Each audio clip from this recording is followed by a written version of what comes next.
Ganda pala ng weather dito sa labas. Finally talagang pa-summer na.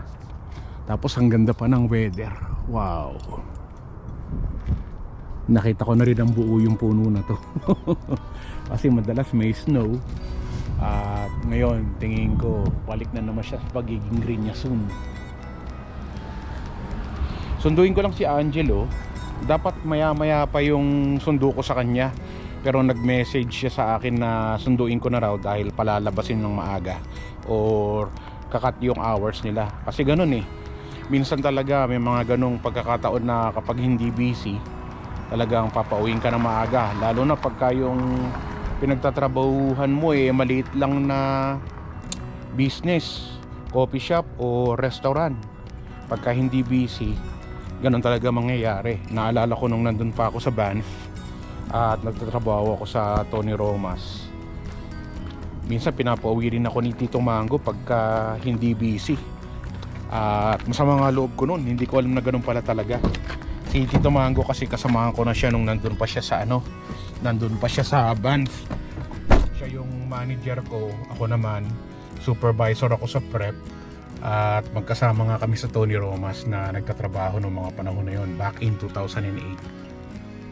Hanggang ngayon talaga nag-aasaran pa rin kami. Anyway, tara sunduin natin si Angelo at sana makahingi tayo ng kape. Libreng kape, masarap yung kape nila ron eh.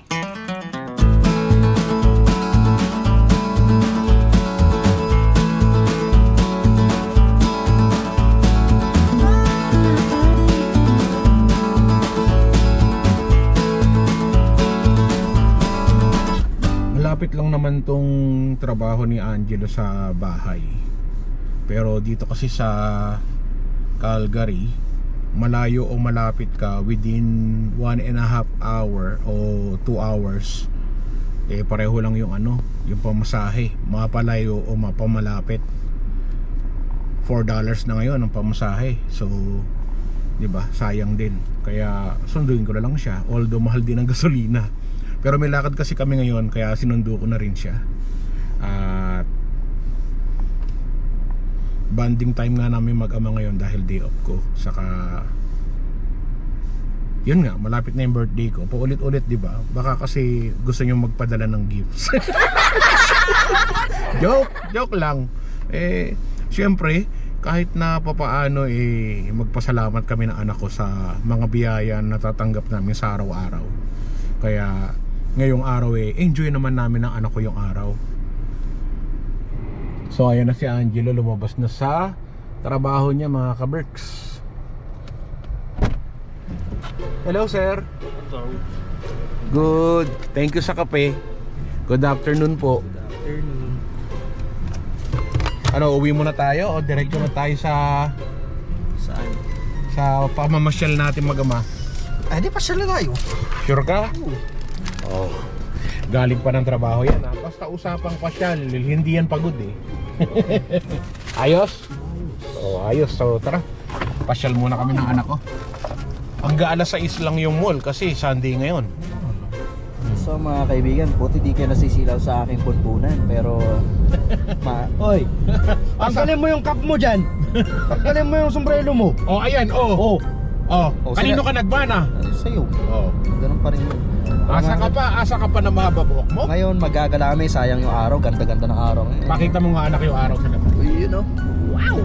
Ganda, di ba? Diba? Ang ganda ng ating weather ngayon. Tas maaga nga akong umuwi kasi short kami.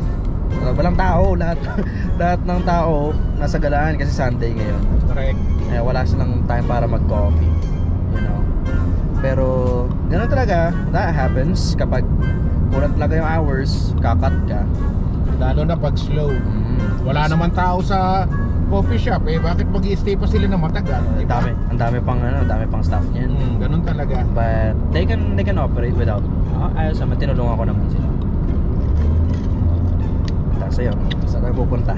Park? Punta muna tayo, silip tayo sa park bago tayo manood ng sine. Ayun na ba tayo sine? Oo, Asa ticket mo? Ililibre mo ako, di ba? Ano naman yung tayo? Ililibre ako. Pa-birthday ng anak ko sa akin yun. Oo nga pala, birthday mo no. Birthday ko? Ano ba yung wish mo? Ay, Wish ko? di pala sinasabi yung wish. Oo, sige. Pero in general, ano yung healing mo? World peace. Yun lang naman ang importante, world peace. Kapayapaan, kabaitan, lahat. Diba? Libre lang naman maging babait eh. Saka itapat mo sa akin yung camera, ilapit mo sa akin. Saka yung yung mga bumata ako ng mga 20 years. Okay, sabi ko, at sa bagay, wish lang naman eh. Mga pangarap, ganyan. Pero di natin alam. Ganun na din natin yung magiging itsura ko next what? Next 30 years, next 40 years. Ganito yung itsura ko. Pero okay lang naman sa akin kasi may tatay talaga kami. Tanggap ko naman. Wala ka namang ibang choice. Kung nagsasabi si B1 at B2 daw, eh syempre lagi kami magkasama eh, B1 at B2. So diretso na kami ngayon sa park mga ka-Berks at papasyal muna kami at magbabanding lang muna kami dalawang mag-ama para makalanghap kami ng fresh air doon. Tama.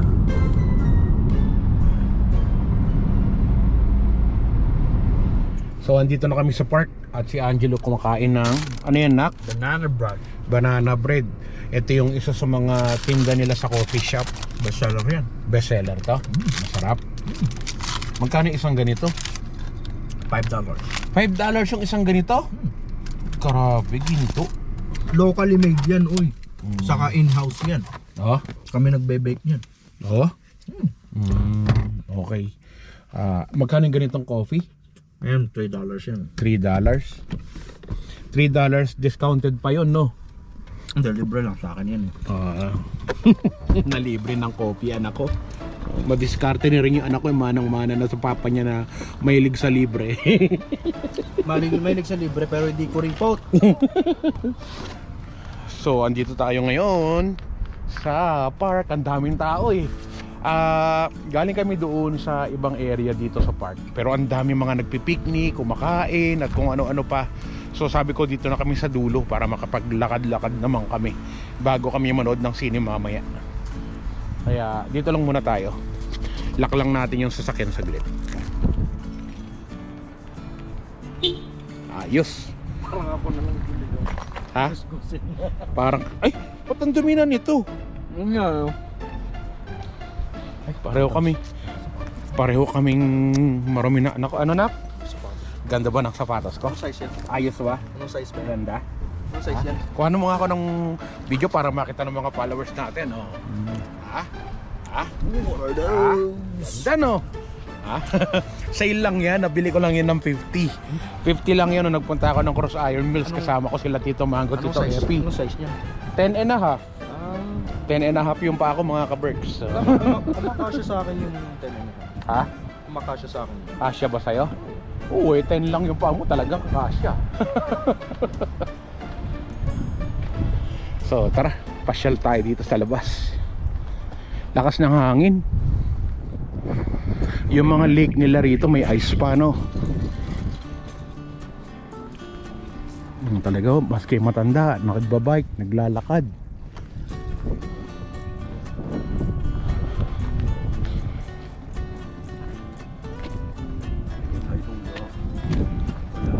Hanggang doon sa baba, ang daming tao. Itong area na to, madalas namin nilalakaran to nila Tito Mango, nila Epi, sa kanila Angelo.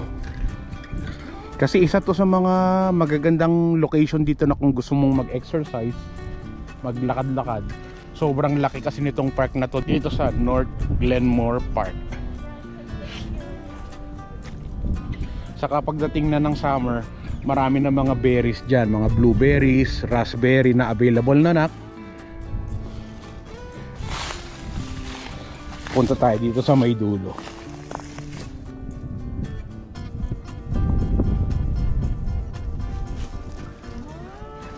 Ito yung area na nung summer kinukuhanan ko ng maraming berries eh. Ang daming berries dyan. Nakita nyo yung mga tuyong puno na yan. Pagdating ulit ng summer, papasyal ulit kami ni Angelo dito, makikita nyo. Kulay green na yan lahat.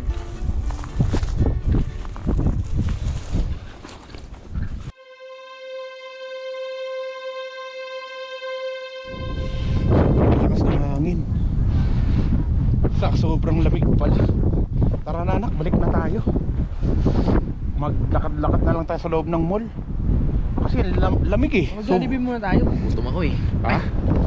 Ay, wala. Record na. Alin? Hindi ako na itaya nito. Nang alin? Jollibee. Nagaya eh. Magja-Jollibee ka? Iba yun yung ano natin. Oh. Ano? Comfort food? No. Saka yun yung lagi nating ano. Kasi sino nag-aya? Sinong nagaya? Siya ang taya. Oh, kung sinong nagaya sa aming mag-ama, siya ang taya. Diba? Siya naman nag-aya ka. Ha? Hindi pa, birthday mo naman yun sa akin. Ay, sasabihin na naman anak, kinakwartahan ka ng tatay mo.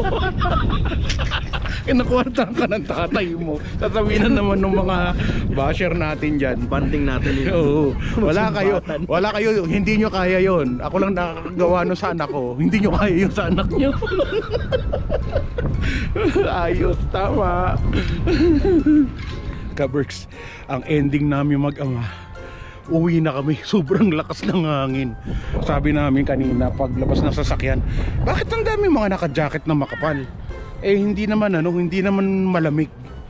Paglabas namin, ang lakas ng hangin. Tapos ang lamig. Tapos ganito lang suot namin.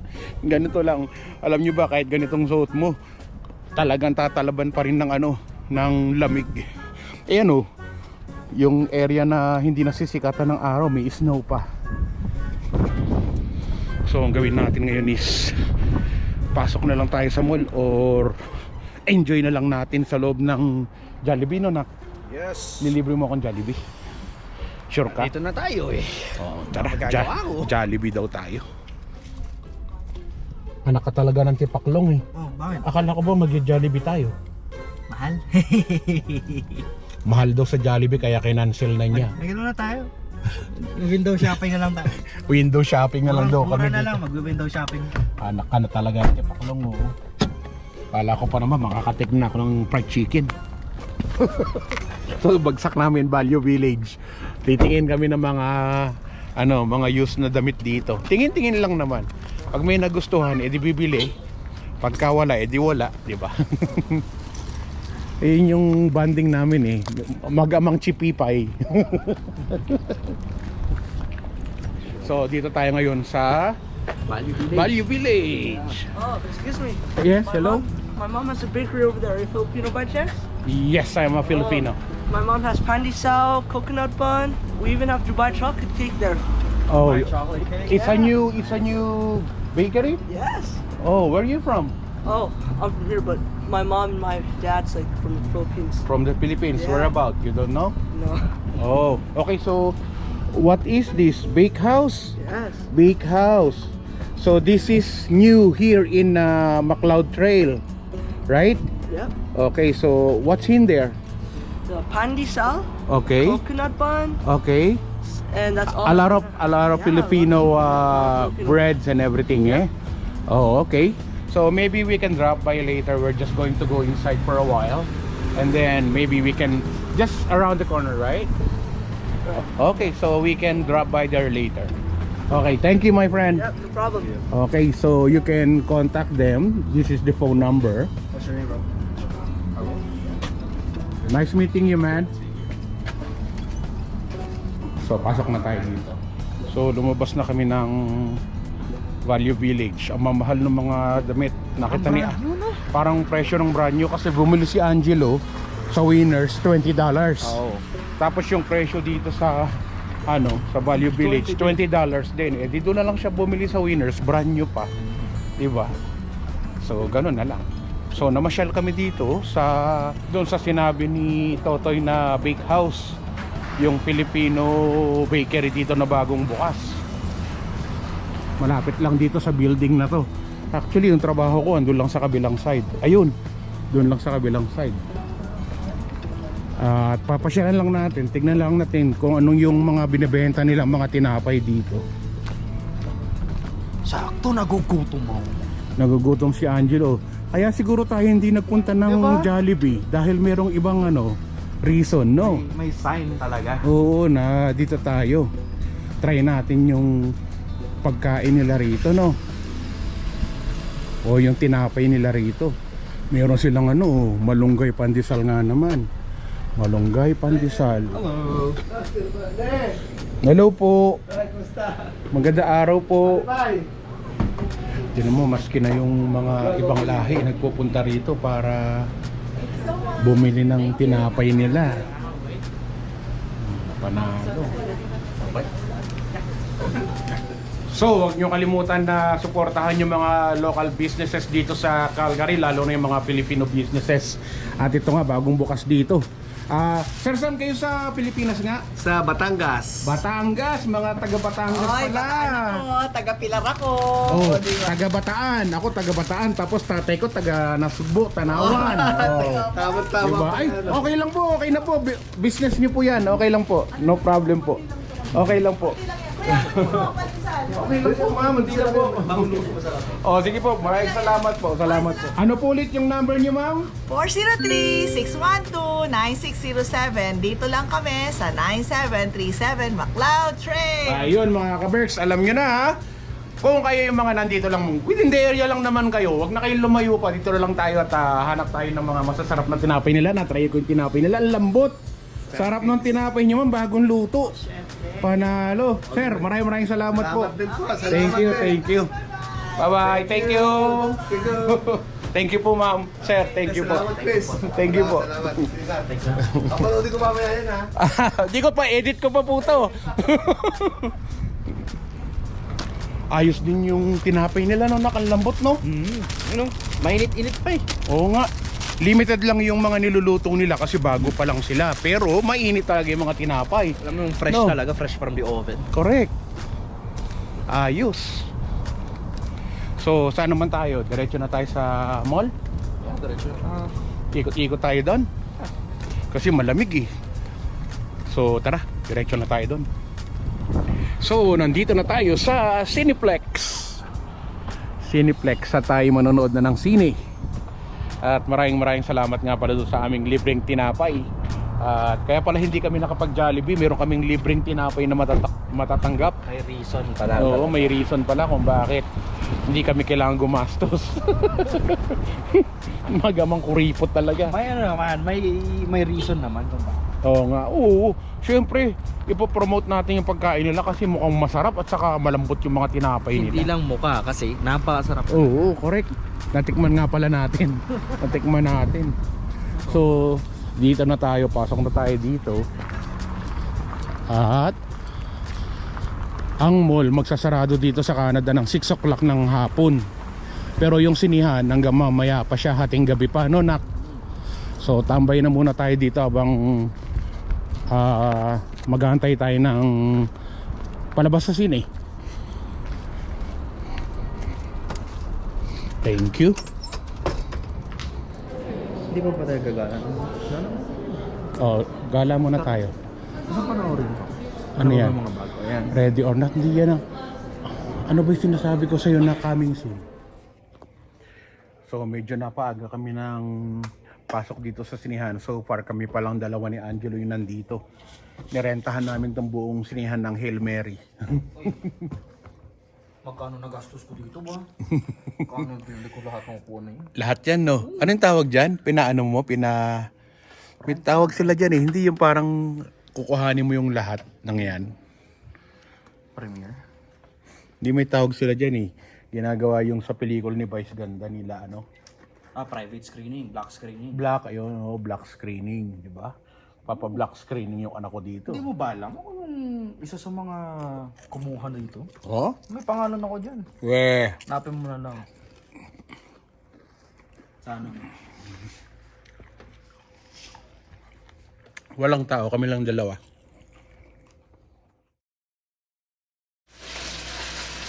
Hindi na kami nakapag-vlog kagabi at anong oras na kami nakauwi pagkatapos nung palabas. Haba pala nung movie na yun. Magandang araw ulit sa inyo. Nagluto pala tayo ngayon ng almusal. Ham, konting ham. Tapos magluluto rin ako ng giniling. Giniling na baboy. May mga gabi na hindi makatulog. May mga araw na halos sikaduro. Buhay na malayo ka sa pamilya mo, tinitiis na para sa pangarap mo.